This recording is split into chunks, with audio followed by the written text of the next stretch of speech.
Eh bien, on a découvert, et ça a été annoncé publiquement, que Lungada, on a découvert, et écoutez très bien, 31 millions de tonnes d'or.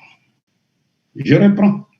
31 millions de tonnes d'or. Et ça, dans la première émission, lorsque nous avons parlé de la monnaie unique africaine, nous avions dit que chaque pays pouvait donner 20 tonnes d'or par an. Et au bout de 100 ans même, on pouvait avoir près de 113 000 tonnes d'or. Mais ici et maintenant où nous parlons, avec cette découverte extraordinaire, Lungada peut même débloquer en un seul jour, au moment où la monnaie unique africaine est créée, débloque les 113 000 tonnes d'or. Tout de suite, l'Afrique a tout ce qu'il faut pour qu'elle soit, pour que les Africains soient heureux. Voilà. Donc, quatrième compétence, c'est la monnaie unique. La cinquième compétence, c'est la défense et sécurité.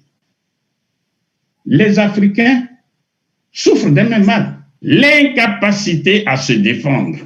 Voilà pourquoi on marche sur les Africains.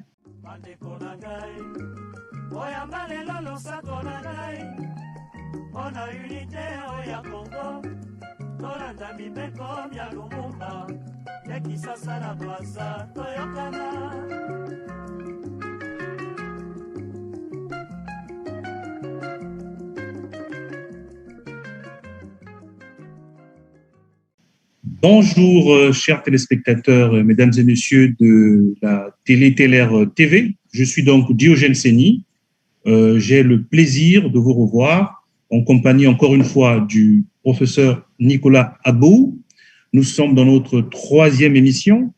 Je rappelle que nous sommes sur l'émission Umoja Ninguvu, la solution panafricaniste. Notre émission est une série, en réalité, d'émissions consacrées à la question de la souveraineté monétaire, donc au-delà du franc CFA, même si c'est le franc CFA qui est le point de départ de cette réflexion, mais nous allons au-delà parce que il est question surtout des solutions que nous pouvons apporter à cette souveraineté africaine. Nous avons donc consacré 2 émissions particulièrement sur le thème de la monnaie unique africaine. Le professeur Abou a eu le temps de vous expliquer en long et en large les problématiques liées à cette nouvelle monnaie africaine, unique africaine. Dans une deuxième émission, nous avons consacré cette émission sur la question de l'industrialisation, c'est-à-dire comment articuler la souveraineté monétaire avec l'industrialisation de l'Afrique. Dans cette troisième émission, nous passerons donc à la création de l'État fédéral africain, parce qu'encore une fois, il ne s'agit pas d'avoir la monnaie, il faut définir quels sont les objectifs assignés à cette souveraineté monétaire. Le thème de ce jour nous permet de faire quelques petits rappels. D'abord, je mets ici ce que je n'ai pas fait à la deuxième émission. Je rappelle ici le livre principal du professeur Nicolas Abou, Le franc CFA et l'euro contre l'Afrique. Vous pouvez le trouver sur toutes les plateformes possibles. Un livre qui est devenu historique, puisque ce livre est sorti au moment où la question du franc CFA était relativement taboue. Bien entendu, nous avons eu des précurseurs qui ont précédé le professeur Abou, mais le professeur Abou a apporté une nouvelle touche sur une dimension beaucoup plus opératoire, plus technique, pour comprendre les mécanismes du franc CFA. Le thème de ce jour nous permet aussi de rappeler que sur la question de l'État fédéral, vous avez des références auxquelles vous pouvez faire allusion, auxquelles vous pouvez vous rapporter pour pouvoir approfondir. Ici, il s'agit du livre célèbre de Kwame Nkrumah, L'Afrique doit s'unir. C'est un livre fondamental pour comprendre sur le plan philosophique, sur le plan politique, ce que le professeur va développer de manière assez opératoire, technique. Je rappelle aussi ici un livre au-delà de la conférence nationale pour les États-Unis d'Afrique de Hubert Kangam, qui nous a quittés il n'y a pas très longtemps, un Camerounais qui a osé en 1993 de réfléchir sur les conférences nationales et de relativiser le fait que ça n'était pas la condition définitive pour sortir l'Afrique de l'ornière. Il fallait bien entendu faire des conférences nationales, mais il fallait aller au-delà. C'est des conditions nécessaires, mais non suffisantes. Donc, il faut voir aussi ce livre qui est très important. Enfin, je présente aussi ce dernier petit opuscule du professeur Théophile Obenga, l'État fédéral d'Afrique noire, que vous pouvez regarder. Et je sais qu'il y a des interrogations, des fois, sur le professeur Obenga, mais il a fait une production assez importante sur la question. Il convient de s'y référer. Donc, nous revenons donc à notre émission de ce jour, qui est donc consacrée à la troisième partie, la création d'un État fédéral africain. Nous aurons globalement donc 4 parties. D'abord, comment créer l'État fédéral africain. Le professeur Agbohou, dans une deuxième partie, nous dira dans combien de temps, parce qu'il s'agit d'une urgence. Il ne s'agit pas de l'agenda 2063 de l'UA. Ensuite, en troisième partie, quelles sont les compétences que nous pouvons accorder à cet État fédéral, parce qu'encore une fois, il ne s'agit pas de créer un État fédéral pour des raisons simplement culturelles, mais surtout et avant tout politiques, résoudre les problèmes concrets des citoyens. Et enfin, le professeur Agbohou va nous donner les principaux avantages que l'État fédéral peut nous apporter si nous sommes donc déterminés à le mettre en place. Évidemment, nous ferons une grande conclusion. Professeur Agbohou, bonjour. Bonjour, cher frère Diogène. Bonjour à toute l'Afrique. Eh bien, c'est avec beaucoup de plaisir que je vous retrouve et je suis à votre écoute pour les questions. Merci, professeur. Donc, je rappelle qu'avant que le professeur Agbohou ne développe le thème de cette émission, que vous avez la possibilité de poser les questions à partir de toutes les émissions qui seront diffusées, car nous consacrerons une émission que sur les questions. On va essayer de les rassembler les plus significatives pour pouvoir vous permettre d'avoir des réponses, puisque ce n'est pas un direct en quelque sorte. Et je rappelle que mon adresse mail, comme Diogène, tiré le long de la touche 8, et puis Seny, SE2NY, qui va apparaître à l'écran, @yahoo.fr. Ça permettra, si vous voulez bien, écrire directement par ce mail, ou bien répondre directement sur les plateformes où seront diffusées l'émission. Voilà. Donc, professeur Agbohou, je vous laisse la parole pour commencer à nous présenter globalement ce thème et d'aborder directement la première question, comment faire pour créer l'État fédéral africain. Merci, chers frères et sœurs qui nous écoutent. D'abord, il faut rappeler le constat, faire un constat. Dans la situation actuelle, l'Afrique est extrêmement fragile, c'est-à-dire tous les pays, je dis bien tous les pays d'Afrique sont extrêmement fragiles, y compris le Nigeria, l'Afrique du Sud, le Kenya, etc. Actuellement, quand vous regardez l'actualité, ce sont des pays, et je dis bien tous les pays d'Afrique sont extrêmement fragiles. Ils sont faibles économiquement et militairement. Ils sont esclavagisables à tout moment. C'est-à-dire, je prends un cas comme si l'Angleterre veut recoloniser le Nigeria, le Ghana, etc., puisque les Africains sont incapables de s'unir, eh bien, ils le feront. Si la France prend la décision de recoloniser tout de suite le Cameroun, la Côte d'Ivoire, elle le fera. On a des exemples parlants. La France est partie frapper la Côte d'Ivoire de Gbagbo devant tous les Africains et il n'y a rien. Il n'y a eu aucune réaction digne de ce nom. Eh bien, la Libye de Kadhafi a été démantelée sous nos yeux. Les enfants d'Afrique sont exécutés, sont tués de gauche à droite à travers le monde, notamment au Maghreb et en Occident, pour ne pas dire en Europe. Et ça, c'est l'actualité. Et tous les chefs d'État africains sont dans un silence énigmatique. Tout ça montre jusqu'à quel point les pays d'Afrique sont extrêmement fragiles, pris individuellement, isolement, ils ne peuvent rien faire. Chacun pris de son côté, il ne peut rien faire. Donc, tous ces constats, on peut les énumérer indéfiniment, hein, mais il s'agit, face à ces constats, qu'est-ce qu'il faut faire? Nous disons, il faut tout de suite recourir, après avoir passé justement en revue le problème de la monnaie unique, le problème de l'industrialisation, nous disons il faut s'unir, il faut l'État fédéral africain. En des termes simples, c'est quoi un État fédéral? Un État fédéral, c'est tout simplement un ensemble de pays, d'États, qui ont décidé politiquement de s'unir et, je dirais, de mutualiser leurs efforts, et puis faire certaines choses, certaines compétences en commun. Parce que, comme je viens de le dire, pris isolément, nous ne pouvons rien faire. Nous ne faisons rien d'ailleurs. Bien. Donc, la question est essentielle. Une fois on sait ce que c'est l'État fédéral, au moins, parce qu'il y a plusieurs États, hein. J'ai dit que le milieu est hétérogène, ceux qui nous écoutent, donc nous n'allons pas faire des grandes définitions juridiques compliquées, mais il suffit de regarder autour de nous. Regardez les États-Unis d'Amérique, regardez l'État fédéral suisse, et il y a plusieurs États fédérés qui sont fédérés et qui forment un État ou bien des États fédéraux.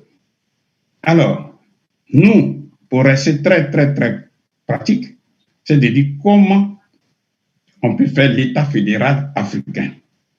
Bien sûr qu'il y a plusieurs approches. Il y a ceux qu'on appelle les gradualistes, qui veulent qu'on forme par des groupes, des pays, etc. Tous ces gradualistes, nous savons, ils nous ont mis en retard, ça n'a pas marché. Donc, ici et maintenant, compte tenu de l'urgence, nous disons qu'il faut mettre une ceinture politique autour de ces 54 pays africains, ici et maintenant. Et à partir de là, il y a un être moral qui sort qu'on appelle l'État fédéral africain.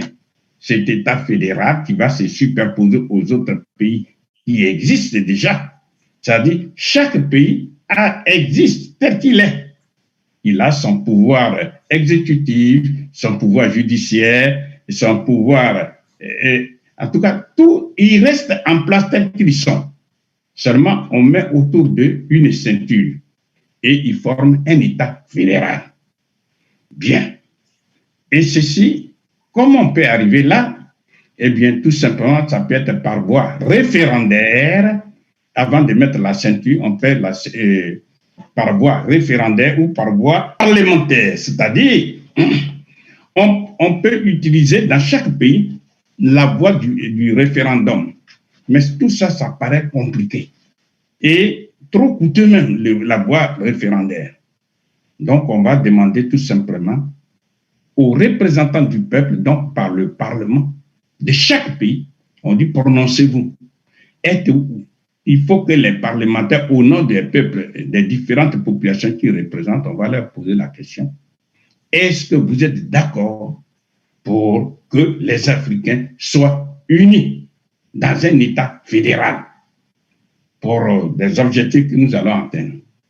Donc, ça, c'est pour consulter le peuple. Nous considérons que, eh bien, ça, en grande majorité, ça sera une réponse positive. Bien. Une fois les Africains sont d'accord pour s'unir politiquement et créer un État fédéral, à ce moment-là, eh bien, on va se poser la question. D'ailleurs, même avant qu'on ne continue, je voudrais signaler tout de suite, pour s'unir politiquement, on n'est pas obligé, je dis bien, on n'est pas obligé d'être des pays voisins. Je m'explique. Je vais donner quelques exemples. Lorsque vous êtes en France, petite métropolitaine, on va dire simplement, vous êtes à Paris, et que quitter Paris, quitter la France, aller jusqu'à Nouméa, pour ne pas dire Nouvelle-Calédonie, ça fait 24 heures de vol. Quand vous y arrivez, vous êtes en France. Vous quittez la France, pour ne pas dire Paris, vous allez en par exemple, en Nouvelle-Calédonie, après 9 heures de vol, vous êtes en France. Même chose, vous allez à Martinique. vous êtes en France. Ce que je suis en train de vous dire, on peut dire des pays africains. Ce n'est pas la voie que je souhaite, mais compte tenu de l'urgence. Mais je veux dire 2, 3, 5 pays qui sont soit voisins ou bien qui sont distants, très éloignés les uns des autres, peuvent décider de créer un État fédéral. C'est-à-dire la Côte d'Ivoire peut décider s'unir avec le Cameroun et puis les deux peuvent former un État fédéral déjà. Mais ce n'est pas ce que je souhaite. J'ai dit compte tenu de l'urgence, compte tenu du fait que les Africains souffrent ensemble des mêmes maux, on met simplement une ceinture politique. Les différents présidents africains restent à leur place. Et on aura un autre président, on va appeler le président africain. Celui-là, donc l'État fédéral, on va lui accorder des compétences particulières. Mais je voudrais insister, ce que j'ai voulu dire, c'est que quand on va créer cet État fédéral, nous les Africains, qui avons pris conscience que c'est nous, c'est une partie, ce sont les Africains qui ont été envoyés de l'autre côté, comme en Haïti, eh bien, on peut intégrer dans l'État fédéral africain, si les Haïtiens, par voie référendaire ou par voie parlementaire, acceptent, ils peuvent intégrer l'État fédéral africain, même s'ils sont loin, même s'ils sont en Amérique là-bas, parce que c'est une partie de nous. Je ne parle pas pour le moment des pays comme la Guyane, la Guadeloupe, la Martinique, où se trouve une partie de nous. Je n'en parle pas pour le moment parce que pour eux, ils ne sont pas indépendants. Parce que pour qu'il y ait un État, rappelons-le, il faut 3 éléments. Le premier élément, c'est d'abord la population. Deuxième élément, la population vit sur un territoire. Ça, c'est le deuxième élément. Et troisième élément, il faut un pouvoir central, un pouvoir coercitif qui dirige cette population et ce territoire. Les États, enfin, les éléments dont je viens de parler, à savoir la Guadeloupe, la Martinique, la Guyane, etc., ne sont pas des États parce que le pouvoir se trouve en France, se trouve à Paris. Par contre, Haïti, eh bien, le pouvoir central se trouve en Haïti. Donc, ils peuvent décider, en toute souveraineté, que nous intégrons l'État fédéral africain. Et quand l'État fédéral africain sera créé, eh bien, ça va même donner du tonus aux autres pays qui, pour le moment, aux autres pays comme la Guadeloupe, la Martinique, la Guyane, etc., qui, pour le moment, ne sont pas des États. Ça va leur donner comment on appelle, de la force pour lutter pour l'indépendance. Et après, ils peuvent intégrer l'État fédéral africain. C'est la même chose pour la Nouvelle-Calédonie, etc. Bon, donc, n'allons pas trop loin. Nous disons, il faut donc créer l'État fédéral africain en mettant une ceinture politique autour de ces 54 pays africains. Et l'État fédéral africain est créé. Au bout de combien de temps on peut créer l'État fédéral africain? Je dis que c'est une décision politique. Je reprends, même si ça peut encore déranger certaines personnes, c'est une décision politique. Donc, on peut inscrire ça dans un mois. On dit, bon, on vous accorde un mois, tous les 54 pays, on vous accorde un mois, le temps d'organiser les consultations populaires, c'est-à-dire par voie référendaire ou par voie parlementaire. On demande aux différentes populations du Soudan, de l'Afrique du Sud, etc., tous ces pays-là, et après, on a le résultat. Ça peut se faire en 1 semaine, en 2 semaines, pour être large, au maximum en 1 mois, on aura fini la consultation. Et en ce moment-là, à moins d'1 mois, on aura les résultats positifs selon lesquels il faut que les Africains soient unis dans un État fédéral. Ça, c'est une question. Maintenant, si l'État fédéral africain est créé par cette décision politique, on va dire, mais on lui accorde quelles compétences? Voilà. Quelles compétences aura l'État fédéral qui est né? Eh bien, ce n'est pas la peine de trop se compliquer la vie. Regardez simplement le cas des États-Unis d'Amérique. Regardez tous les États fédéraux, comme par exemple la Suisse, même la Chine, etc. Qu'est-ce qui se passe? Lorsqu'on met une ceinture politique, eh bien, tous les 54 pays forment désormais un seul État. Et on a la première compétence, je dirais que c'est on a la même frontière, la même douane. Ça, c'est l'État fédéral qui va gérer ça. Deuxième compétence, les mêmes PTT. Quand vous voulez écrire aux États-Unis d'Amérique, vous achetez un seul thème. Pourtant, ils sont 54. Non, ils sont 50 pays. Donc, les PTT seront gérés par l'État fédéral. Troisièmement, on a la même diplomatie, c'est-à-dire on a le même ministère des Affaires étrangères. Quand vous dites, je m'avais fait un dossier à l'ambassade des États-Unis d'Amérique, eh bien, il y a une seule ambassade. Ça fait gagner beaucoup d'argent. C'est-à-dire, nous qui sommes déjà pauvres, nous avons plusieurs ambassades, plusieurs consulats, etc. Tout ça, ça ne fait pas des économies. Donc, on aura la même, le même ministère des Affaires étrangères. La quatrième compétence, c'est la même monnaie. On va utiliser la même monnaie. C'est-à-dire, à l'intérieur de ces 54 pays africains, va circuler la monnaie unique africaine dont nous avons largement parlé. Et je dis, cette monnaie unique africaine, sa création sera sera accélérée par l'Ouganda. Pourquoi? Parce que pour ceux qui se sont informés, eh bien, on a découvert, et ça a été annoncé publiquement, que l'Ouganda, on a découvert, et écoutez très bien, 31 millions de tonnes d'or. Je reprends. 31 millions de tonnes d'or. Et ça, dans la première émission, lorsque nous avons parlé de la monnaie unique africaine, nous avions dit que chaque pays pouvait donner 20 tonnes d'or par an. Et au bout de 100 ans même, on pouvait avoir près de 113 000 tonnes d'or.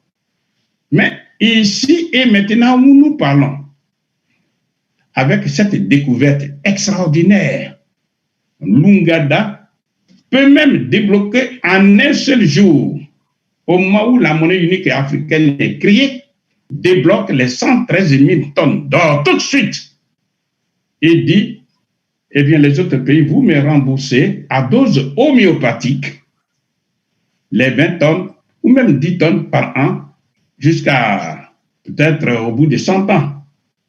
Mais tout de suite, on aura la monnaie unique africaine qui aura la garantie la plus élevée qu'on puisse trouver sur la Terre.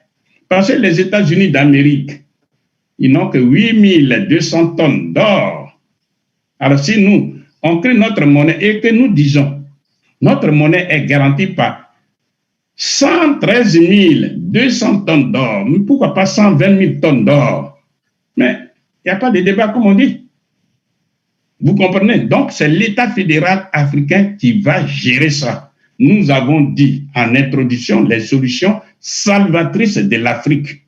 L'Afrique a tout ce qu'il faut pour qu'elle soit, pour que les Africains soient heureux. Voilà. Donc, quatrième compétence, c'est la monnaie unique. La cinquième compétence, c'est la défense et sécurité. Les Africains souffrent d'un même mal, l'incapacité à se défendre. Voilà pourquoi on marche sur les Africains. Nous sommes fragiles, nous sommes incapables de nous défendre. Aujourd'hui, grâce à l'État fédéral, eh bien, c'est l'armée fédérale africaine qui va défendre tous les Africains. Donc, ça, c'est la cinquième compétence qu'on va donner à l'État fédéral africain. Parce que j'avais pris cet exemple et je vais le répéter. Vous touchez, par exemple, si nos 54 pays africains touchent Rhode Island militairement, eh bien, à moins d'un an, non, à moins d'un mois, tous les 54 pays africains seront rayés de la carte géographique du monde. Par qui? Par l'armée fédérale américaine. Donc, vous comprenez que ça, la défense et sécurité sera accordée, sera assumée par l'État fédéral africain. Ça va sécuriser tous les Africains.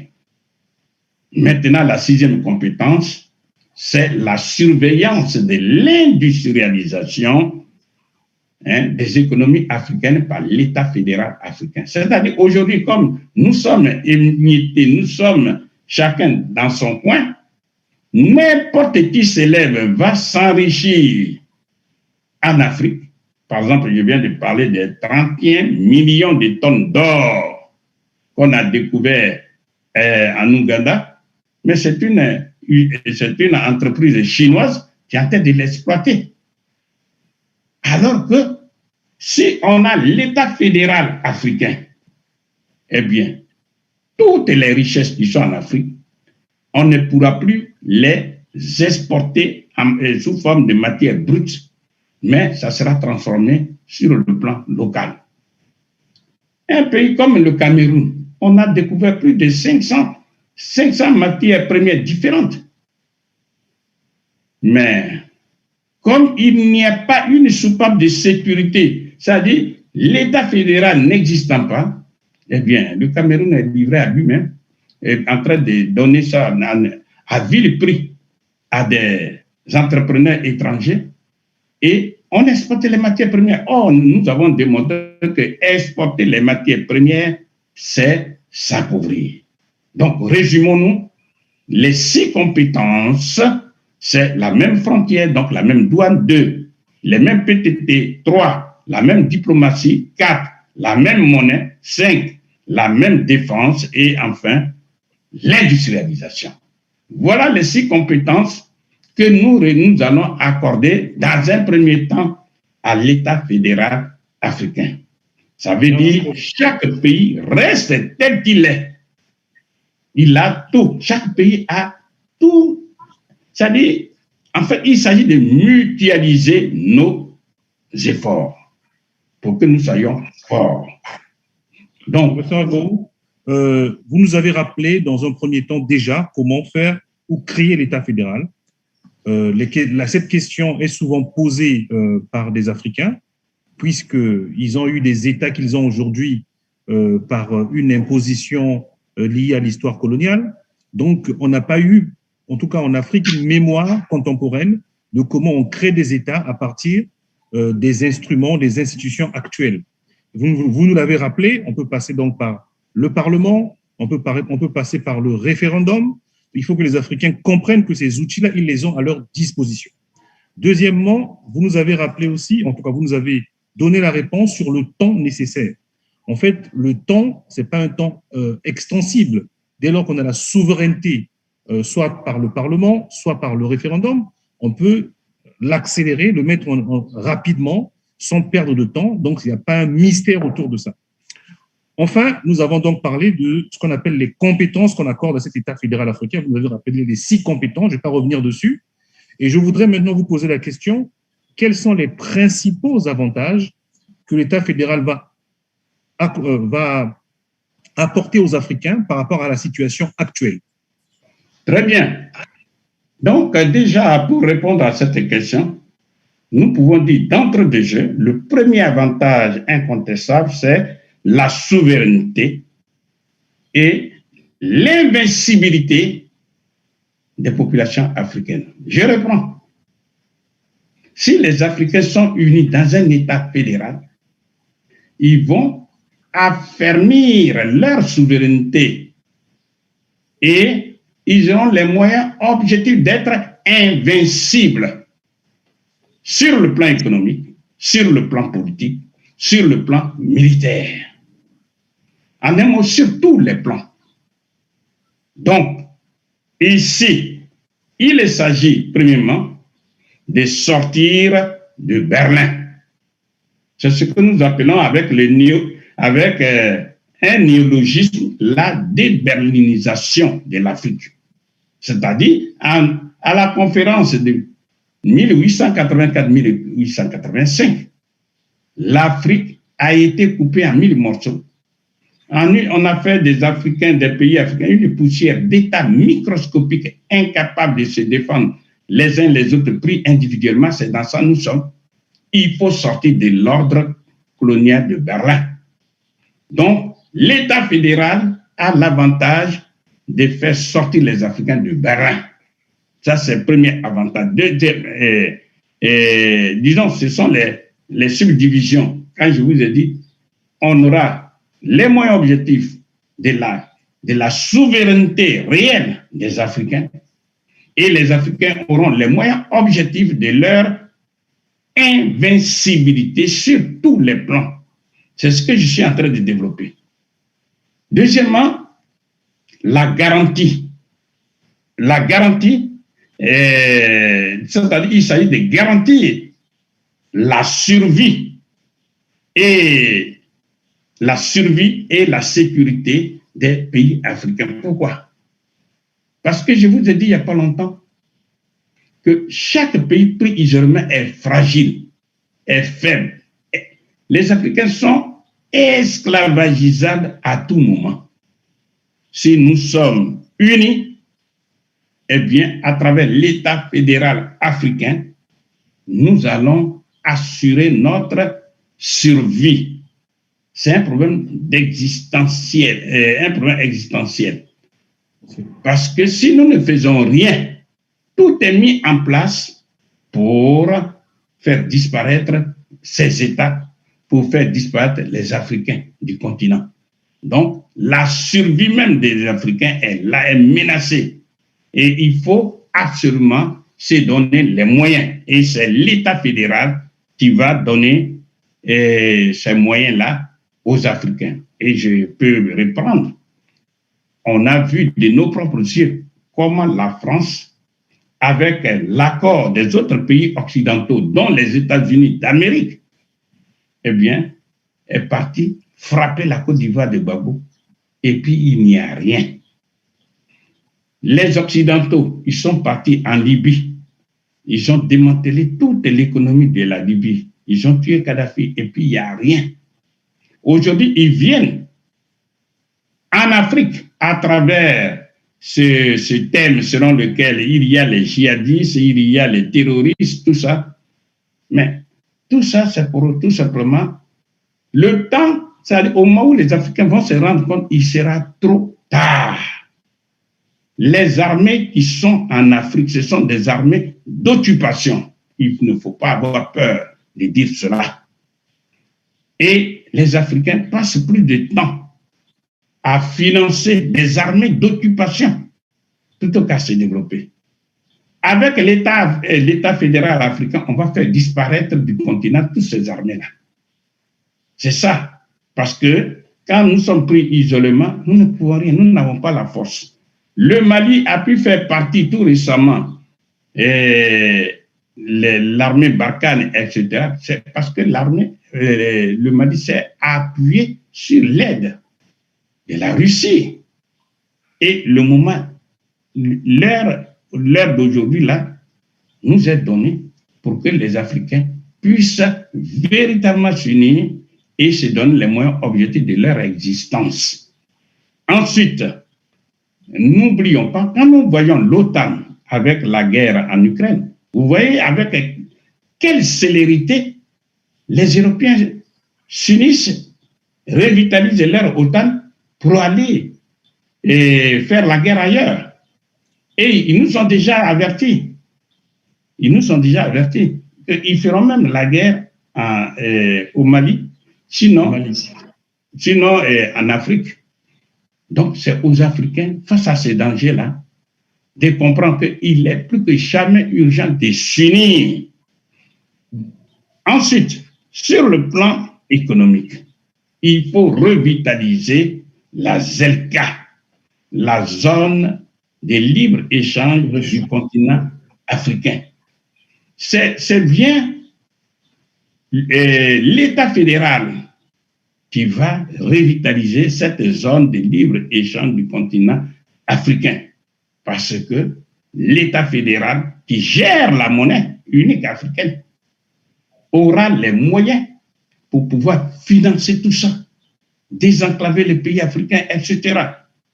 Ensuite, un des moyens puissants, parce que nous sommes dans un État fédéral africain, eh bien, les Africains vont avoir les moyens objectifs de faire face à la politique des grands blocs qui existent maintenant sur la Terre. Je donnerai quelques exemples, à savoir, au nord des États-Unis, il y a ce qu'on appelle l'ALENA, accord de libre-échange du continent américain, qui regroupe les États-Unis d'Amérique, qui sont déjà 50, plus le Canada, un vaste pays, pour ne pas dire une fédération de 10 pays qu'on appelle 10 provinces, plus le Mexique. Tout ça, ça forme l'ALENA. Tous ceux qui sont au sud des États-Unis d'Amérique, ils forment le Mercosur. Tout ça, ce sont des grands blocs. Nous sommes là, pris isolement. Qu'est-ce qu'on peut faire? Rien du tout. Ensuite, il n'y a pas que ça. Nous avons l'Union européenne. Je dis 27 pays membres. Nos partenaires directs, ce sont bien les Européens, même s'ils nous font la guerre. L'Union européenne, aujourd'hui, c'est dans peu de temps, ils vont se donner un gouvernement et puis on aura les États-Unis d'Europe. Mais nous sommes là. Nous passons notre temps à nous entretuer. Ça, c'est pas normal. Donc, il faut se donner les moyens objectifs, comme je l'ai dit, de faire face à ces grands blocs. Et un troisième bloc que je voudrais signaler, nous prenons le cas de ce qu'on appelle le partenariat régional économique global, qui regroupe qui? C'est-à-dire la Chine, la grande Chine. Ensuite, le Japon. Ensuite, la Corée du Sud, l'Australie, la Nouvelle-Zélande, ça fait déjà 5, auxquels qui s'ajoutent les 10 pays de l'ASEAN. Les 10 pays de l'ASEAN, c'est-à-dire Association des États de l'Asie du Sud-Est. Ceux-là, tous ces 15 pays, à eux seuls, ils forment une puissance économique. Puissance économique. Ils font plus de 30% des richesses créées dans le monde. Quand ces gens-là sont puissants et qu'ils s'unissent, pourquoi nous, les Africains, nous sommes là, chacun se plaît dans son petit coin? Ce n'est pas normal. Donc, les 10 pays, je ne sais pas si ça vaut la peine de les citer, le Singapour, la Malaisie, les Philippines, le Vietnam, la Birmanie, le Cambodge, le Laos et Brunei. Tout ça, ils forment l'ASEAN. Et ce sont ces 10 pays-là qui s'unissent à la Grande Chine, etc. Donc, aujourd'hui, là, ils forment ce partenariat régional économique global qui est le plus puissant du monde aujourd'hui. Face à ces grands blocs, pourquoi nous pouvons nous complaire dans la petitesse? On ne va nulle part. Ce sont là les réalités objectives du terrain. Donc, l'Africain doit arrêter de voir que son ennemi, c'est l'Africain. Voilà. Il y a des réalités objectives qui sont là.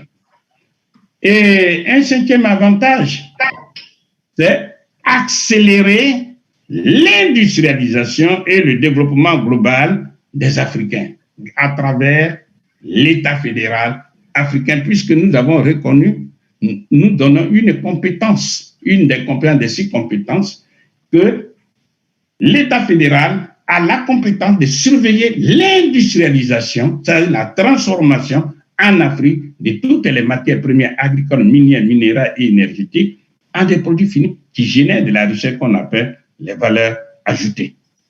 Merci. Nous allons donner quelques exemples. Quand on prend les États-Unis d'Amérique, ils sont 50. Regardez leur niveau de développement. Et sur le même continent, ceux qui ne sont pas intégrés dans les USA, du Salvador, etc. Vous voyez comment ils sont pauvres. C'est l'union qui fait la force. Ce n'est pas un simple proverbe. L'union fait la force. Donc, il s'agit de faire ensemble, de nous unir, et avec ça, nous allons faire une meilleure utilisation, ça c'est un des avantages, une meilleure utilisation des ressources naturelles qui sont chez nous, et surtout une meilleure utilisation de l'arme démographique. Parce que l'arme démographique, celui qui transforme tout, c'est l'être humain. D'ici 2050, on sera 2 milliards. Si on ne se donne pas les moyens objectifs pour encadrer les 2 milliards de personnes, mais ça sera n'importe quoi. Les Africains, c'est-à-dire, déjà ça a commencé ailleurs, hein. Vous voyez bien que au fur et à mesure que la misère s'accroît, eh bien, le gouvernement qui est là n'aura plus la paix. Vous voyez? Donc, ce que nous sommes en train de dire, il est urgent, plus que jamais urgent, que les Africains, les pays africains s'unissent pour faire ce que nous venons de dire, c'est-à-dire les 6 compétences, et plus particulièrement, il y a la monnaie unique, il y a l'industrialisation, il y a surtout la défense. Parce que depuis des siècles, l'Afrique a été renversée. Depuis plus de 6 siècles, nous sommes là. Pourquoi? Parce que nous sommes incapables de nous défendre. Donc, à tout moment, nous sommes esclavagisables. Et je prends le cas de la Russie. L'URSS a été démantelée en 1991 par les pays occidentaux. Eh bien, l'URSS et la Russie fédérale, elle rentre dans le silence pendant 3 décennies, c'est-à-dire pendant 30 ans. Et elle est ressortie avec une réorganisation incontestable de l'économie, mais surtout une puissance militaire qui fait qu'aujourd'hui, tous les pays occidentaux réunis vont contre la Russie, mais ils n'y peuvent rien. La Russie a démontré sa force dans la guerre de la Syrie. Est-ce que vous attendez parler maintenant de la Syrie? Non. C'est fini. La Russie est intervenue là-bas. Eh bien, la Russie a mis hors d'état de nuire les pays occidentaux. Aujourd'hui, il est temps, mais c'est une occasion unique, je dis bien unique en son genre, pour que les Africains s'unissent et puissent se donner les moyens de défense, c'est-à-dire asseoir une armée continentale puissante en Afrique. Le Nord-Coréen, le jeune Nord-Coréen, il est même prêt à descendre en Afrique pour montrer comment on fait la bombe nucléaire. Hein. Donc, les Africains, au lieu de chercher les moyens pour éliminer leurs propres frères, car on les voit, il croit, comme on dit chez nous là-bas en Côte d'Ivoire, le nageur, il croit qu'on ne voit pas son dos. Aujourd'hui, vous voyez ce qui se passe. Ils sont en train de lutter, non pas pour s'unir, ils sont en train de lutter, non pas pour sortir de l'ornière économique, mais pour exécuter les ordres de l'ennemi sempiternel. Comment faire pour démanteler le Mali? Voilà, merci professeur Abou. Je pense que nous avons relevé 4 parties principalement sur cette thématique de la création d'un État fédéral africain. La dernière partie notamment concernant les principaux avantages que cet État nous apporterait par rapport aux États actuels pour que nous puissions faire face à ce qu'on appelle les masses géostratégiques et géopolitiques, les États continents et aussi des États qui sont des États fédéraux déjà constitués, mais qui au final, malgré les formules différentes, reviennent un peu au même, puisque ça leur confère de la puissance et de la capacité d'agir dans ce monde moderne. Alors, donc, professeur, nous allons passer à la conclusion pour cette thématique pour que nous puissions avoir, en tout cas, rentrer dans les clous et permettre à ceux qui nous suivent de garder la mémoire vive. Très bien. Merci. Alors, je voudrais tout simplement dire l'Afrique a tous les moyens, a tous les moyens pour garantir sa souveraineté et surtout son invincibilité sur tous les plans. L'Afrique doit s'unir pour faire face aux réalités du terrain, les réalités d'aujourd'hui. L'Afrique doit sortir de l'ordre de Berlin de 1885. C'est à travers l'État fédéral africain que la liberté collective et individuelle des Africains sera garantie à travers l'État fédéral. L'État fédéral aura aussi un des avantages majeurs, c'est mettre fin à moyen terme le tribalisme. Mettre fin à ce tribalisme-là, parce que si vous êtes panafricain, véritablement panafricain, vous n'avez aucune raison de haïr les autres qui ne sont pas de votre groupe ethnique. Vous comprenez? Mais il faut que les Africains comprennent qu'à l'échelle planétaire, les Africains sont des Africains. Les Africains, que vous soyez pauvres ou pas, les autres nous voient comme étant d'un même village. C'est à nous de dire que, bon, nous avons les moyens. Et quand je dis nous avons les moyens, c'est une décision politique. D'abord, un éveil de conscience et surtout une décision politique. Je donne un exemple à Kigali, c'est-à-dire au Rwanda, à une conférence.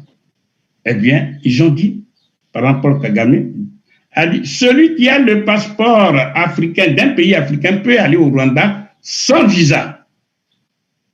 Là où, de mon point de vue, ils ont péché, les gens de l'Union africaine, c'est de dire, on laisse la liberté à chaque pays d'agir ainsi. Bon, le Bénin a suivi le chemin, je crois aussi le Ghana, mais une décision politique, on devrait dire, eh bien, celui qui a le passeport africain d'un pays africain, il peut circuler librement dans tous les États africains, librement, sans visa. Je donne un exemple. Ici, en Europe, eh bien, quand vous avez le passeport d'un pays européen comme la France, vous pouvez circuler librement. Et même avec votre carte d'identité, vous pouvez quitter la France, vous pouvez aller au Portugal, etc. Parce que c'est le même peuple. Pourquoi les Africains ne font pas ça? Je dis, c'est une décision politique. Et nous avons les moyens matériels. C'est-à-dire, quand je dis moyens matériels, je vais parler des ressources naturelles sont là. Tout récemment, par exemple, on vient de découvrir, comme je l'ai dit, 31 millions de tonnes d'or dans un petit pays qu'on appelle l'Ouganda. Et il y a d'autres découvertes. Donc, c'est aux Africains de comprendre qu'il faut se mettre ensemble. Quand on nous tue à l'échelle planétaire et puis il y a un silence total, on comprend que, effectivement, parce que nous sommes faibles. Parce qu'en politique, on ne fait pas la morale. En économie, on ne fait pas la morale. Il faut agir. Et agir, nous voudrions que nos chefs d'État africains acceptent le sens de l'honneur et de la dignité à l'échelle planétaire. Parce que c'est en agissant ainsi qu'ils se feront respecter, c'est-à-dire développer l'Afrique. Et comment développer l'Afrique? On peut commencer tout de suite au Mali, avec ceux qui ont créé ce qu'on appelle le RDA, le Rassemblement démocratique africain originel, qui regroupait des pays comme le Maroc, la Guinée, Conakry et tout le reste. Eux, ils étaient pour le fédéralisme. C'est le groupe de Casablanca. Malheureusement pour nous, le général de Gaulle a pu détruire en passant par quelques Africains qui ont joué le rôle de la traîtrise. Et c'est le groupe de Casablanca, le groupe de Morovia qui l'a emporté. Voilà pourquoi nous sommes encore dans cette erreur-là. dans les conséquences de l'erreur qui a été commise. Donc, aux jeunes Africains, aux Africains d'aujourd'hui, de faire preuve d'un éveil de conscience et contraindre les dirigeants africains à prendre les meilleures décisions pour le fédéralisme. Je vous remercie. Merci beaucoup, professeur Nicolas Abou. Nous sommes arrivés au terme de cette émission. Je rappelle que le professeur Abou est l'auteur de 7 ouvrages, Le franc CFA et l'euro contre l'Afrique, un ouvrage très important. J'invite tous ceux qui nous suivent à le lire, à aller l'acheter, parce que c'est un ouvrage qui décrit les mécanismes du franc CFA de la manière la plus concrète, la plus simple, pour que tout le monde comprenne. Ensuite, nous avons préparé cette émission, puisque la thématique d'aujourd'hui est donc l'État fédéral africain. Il y a quelques ouvrages références. Par exemple, vous avez ici « L'Afrique doit s'unir » de Kwame Nkrumah, qui est un classique qu'il faut également lire. Il y a un ouvrage de 1993 de Hubert Kangam, qui est décédé, un Camerounais, qui a été 3 fois candidat aux élections présidentielles au nom du panafricanisme. C'était inédit dans les années 90 d'oser le faire.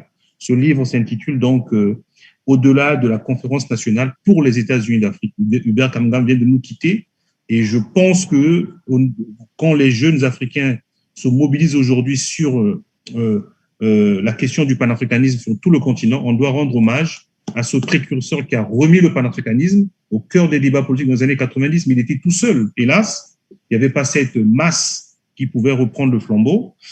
J'ai parlé aussi de du livre « L'État fédéral d'Afrique noire », professeur Théophile Obenga, qui est un petit opuscule qui a été publié il n'y a pas très longtemps. Donc, il y a d'autres références, bien entendu, on ne va pas revenir dessus. Je rappelle que nous consacrerons une émission aux questions qui sont posées sur l'ensemble des émissions qui vont être diffusées. On prendra le temps de revenir dessus. Donc, pour cette émission-ci, si vous avez des questions pour que le professeur revienne dessus, vous pouvez m'écrire par mon adresse mail, le long tiré de la touche 8, seny, SE2NY, @yahoo.fr, ou directement à partir des plateformes où seront diffusées les émissions. On fera l'effort d'aller chercher vos questions pour les rassembler et les donner au professeur. Donc, je vous remercie de nous avoir suivis. Je voudrais encore vous rappeler que nous sommes sur l'émission Oumou Dianingouvou, la solution panafricaniste. Nous reviendrons prochainement pour la dernière partie qui est donc consacrée notamment à la question de la dimension, en tout cas les problématiques anthropologiques, la Renaissance africaine, c'est la dernière thématique. Et après cette thématique, nous passerons donc à la dernière émission sur les questions-réponses. Je vous remercie de nous avoir suivis. Je remercie beaucoup le professeur Abou de nous avoir honorés et de prendre sur son temps pour faire ce travail pédagogique. Et je lui dis merci encore, professeur Abou. Merci. En tout cas, merci à vous qui faites l'effort de diffuser tout ce que nous faisons pour accélérer l'éveil des consciences des Africains. Encore une fois de plus, je vous remercie. Merci, professeur Abou. À bientôt. À bientôt. Merci. Au revoir.